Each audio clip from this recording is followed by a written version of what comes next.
Dokument wat praat.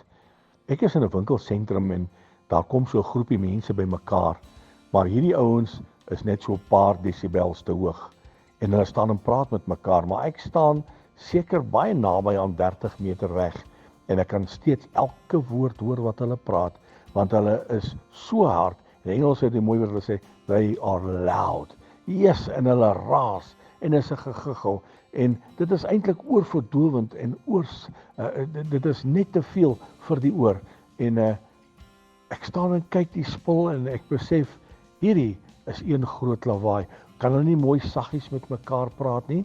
En die woord van die Here kom na my toe en sê hierdie is klinkende simbale, luidende metale en daar buite in die wêreld wil die Here nie hê dat ons klinkende simbale en luidende metale moet wees en net 'n geraas maak nie, maar as ons iets doen, moet ons dit reg doen vir die koning.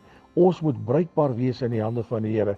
Nie net 'n geraas vir die wêreld daar buite nie, maar vir die koning van konings kan ons baie verseker mooi musiek, mooi klanke laat uitgaan. Die wêreld daar buite vertel van die grootheid van Jesus. Moenie net 'n luidende metaal wees nie, maar wees bruikbaar in die hande van die lewende koning.